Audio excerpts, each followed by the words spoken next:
Welcome back. All right. I want to talk about the playoff races in both the East and the West, even though the race in the West seems to be almost done. So we'll save that one for second. We'll talk about the East first. And we'll start with the Montreal Canadiens, who are still above the playoff line. They are 33, 29, and 5 overall, 75 points. So clear of everybody else, but not by a lot, obviously. That's why they're still on the board. Now, when you look at playoff odds, according to Money Puck, 34% chance for Montreal to make the playoffs. If you look at Hockey Reference, it's a 36.5% chance. And that's the highest number on the board. Now, this month, Montreal 5-3-4, a 583 points percentage, which is higher than everybody else who's chasing them. So even though Montreal has not been playing great hockey recently, even though they lost last night against Philadelphia, and that loss hurts, I'm not going to pretend it doesn't, the reality is they're still ahead of everybody else in probability. Now, looking at their upcoming schedule, they're in Carolina tonight. That's not easy. Then they're in Florida. Also not easy. Then they come home, and who's waiting for them? Florida. So back-to-backs with Florida. Then they're at home against Boston. Normally, we would be talking about Boston as a playoff team, and that's going to be tough. That is no longer this Boston team. So that's one that should be very much winnable. And then they're at home against Philadelphia, where they'll try to get revenge for last night's 6-4 loss. Then they go to Nashville and play against the Preds, who were mathematically eliminated last night. They come home and play against Detroit, who may very well be eliminated by that point in the season. Then they go to Ottawa, to Toronto. Ottawa and Toronto, of course, not going to be nice to Montreal and just hand them a couple of points. Then they come home and play against Chicago before playing at home against Carolina. So they have a couple of games against Carolina, a couple of games against Florida. Outside of that, it's not a really, really difficult schedule when you look at some of the other schedules that are out there. But one thing that stands out to me, or stood out to me when I was putting this together, was just how much the teams at the top of the East could have a big saying in terms of who's going to make the playoffs in that wild card spot in the East. So the Islanders, 32, 29, and 10, 74 points. 22.8% chance of making the playoffs according to Money Puck. 17.4% chance according to Hockey Reference. They do not have an easy schedule either. They're in Tampa Bay first, then they're in Carolina, then they come home and play against Tampa Bay. So those 3 games there, if they win 1 out of the 3, if they could go 1-1-1 in those 3, who knows, might change their chances. Then they're at home against Minnesota. That homestand continues against the Washington Capitals. We know how good Washington is, although Washington's had some inconsistency recently. Then they go to Nashville. So Nashville's going to play a role in the Eastern hunt for that final playoff spot. The Islanders then come home and play against the Rangers. I have a feeling that's going to be a pretty fantastic game, isn't it? Then they go to Philly. They go to New Jersey. They come back home, play against Washington again. So they have 2 home games against Washington. And then they finish the season at Columbus. That game may mean something. It may not. At that point in time, maybe those are the 2 teams that are fighting it out for that final playoff spot. Or maybe Montreal's got it. Maybe the Rangers have got it. And that's why the Eastern hunt is really, really fun at this point, even though the Islanders 6-4-3 this month, 577 points percentage, which we see a few times on this side of the board. It is still the second best number, just behind that 583 of the Montreal Canadiens. So the Islanders are fighting Montreal for that final playoff spot. Patrick Roy probably would enjoy taking that final playoff spot from Montreal, let's be honest. And so we'll see how that goes. Then you got the New York Rangers. The Rangers are 34, 32, and 6 overall, also 74 points. The playoff odds are better for them than they are for the Islanders. That's strength of schedule being reflected. Money Puck has them at 26.1%, and Hockey Reference has them at 18.5% in terms of their chances of making the playoffs. So better than the Islanders, but they're 5-6-2 this month, a 462 points percentage. They've been trending in the wrong direction. The New York Rangers need to get it together. Now, they lost against LA. Now, tonight they're in Anaheim, and then they're in San Jose. And as San Jose showed Toronto last night, if you're jet lagged, if you're not necessarily fast enough, they can beat you. They absolutely can. So that's not going to be easy. And then they come home, they play against Minnesota. They go on the road to New Jersey. And when I say on the road to New Jersey, it's pretty close. Then they come home and play against Tampa. They also play at home against Philadelphia. They go and play at the New York Islanders, as previously mentioned. Then they're at Carolina, at Florida, and come home and play against Tampa. While they have better odds than the Islanders, I'm going to say it straight out here. 2 games against Tampa, a game against Florida, a game against Carolina. These games against Anaheim and San Jose are key.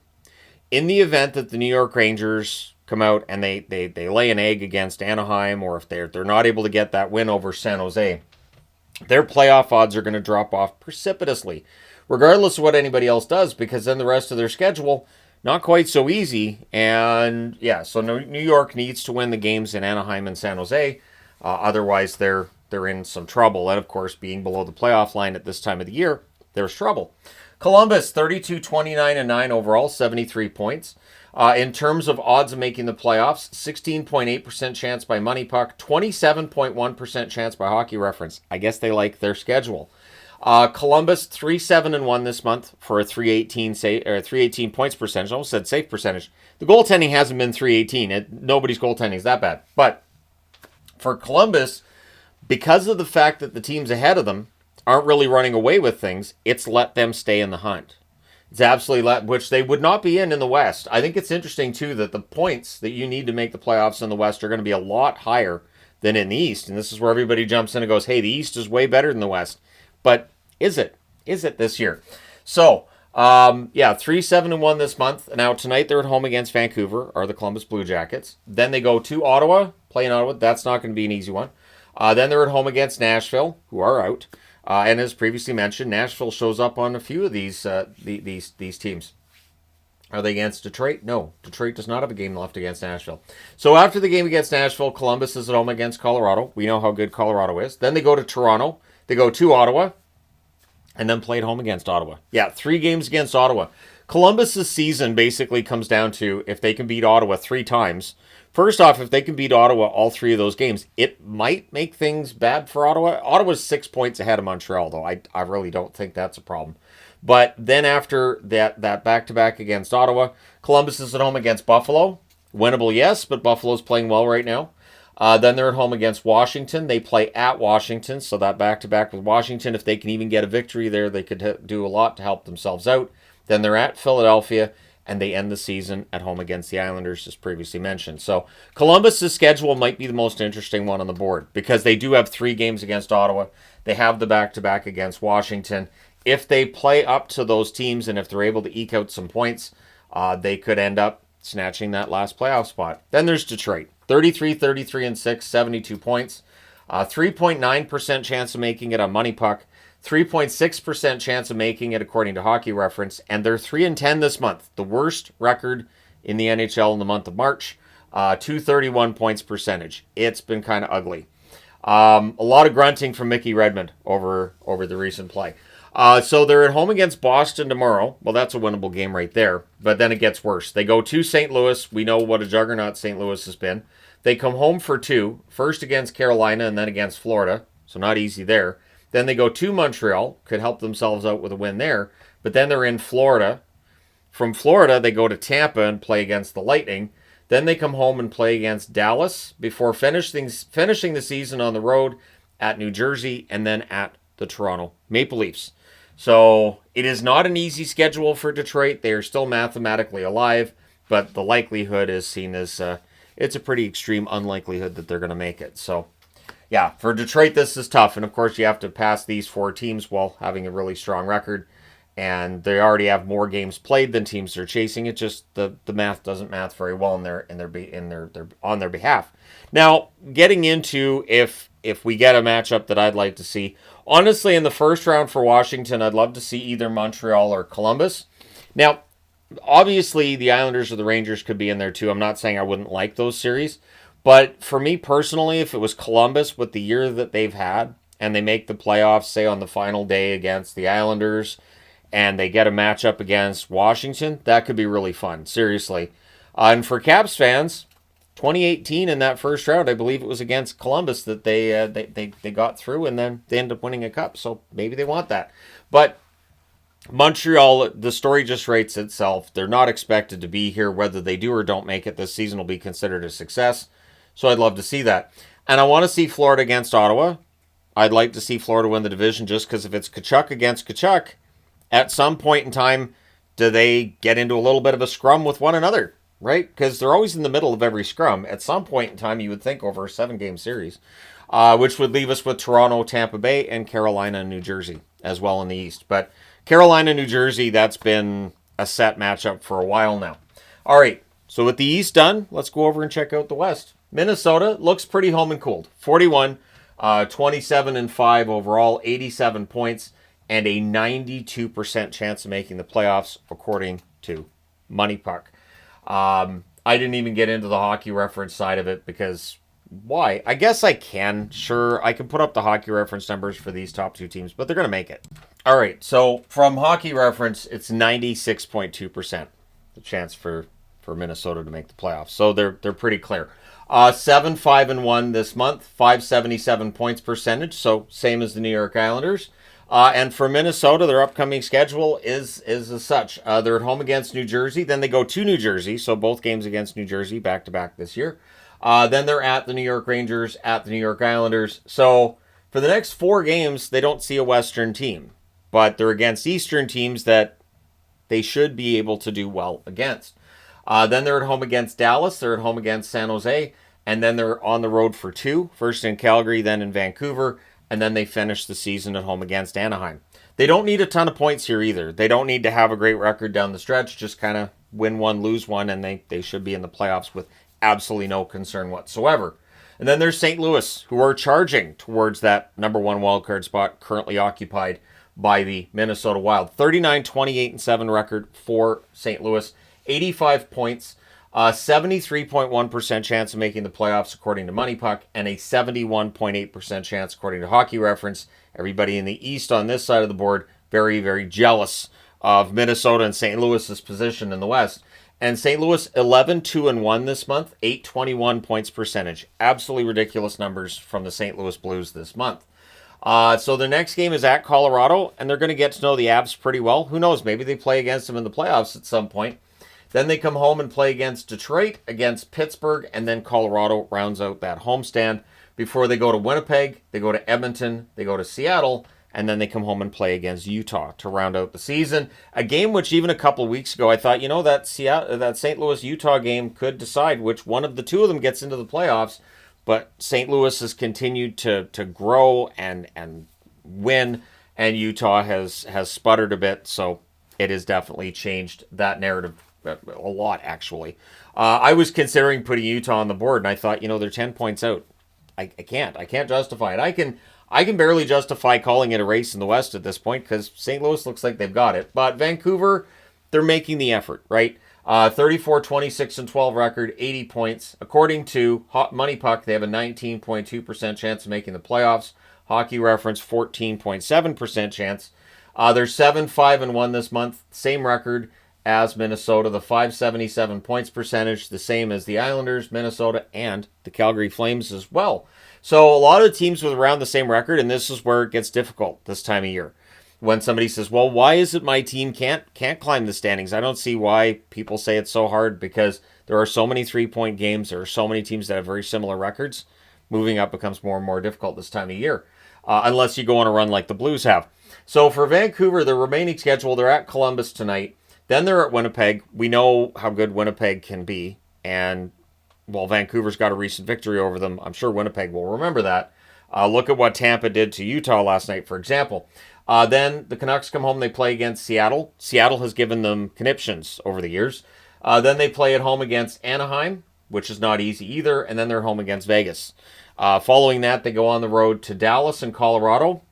That's not great for them either because Dallas and Colorado are excellent at home. Then they come home and play against Minnesota, San Jose, and Las Vegas comes in and plays against them again. So they got a couple games against Vegas, a road game in Dallas, a road game in Colorado. Odds are Vancouver will stay mathematically alive for the next week or two, but in the end, I still think they end up missing out. And I say week or two because I'm optimistic they can win some games before St. Louis has won so much that nobody can catch them anymore. And I think the real question in the West is, could St. Louis pass Minnesota and maybe change the narrative a little bit about how that first round's going to look? But I also want to talk about Calgary. 34-26-11 record, 79 points. No one expected them to be 6 points out of the playoffs at this time of the year. So they've already accomplished more than people would have expected.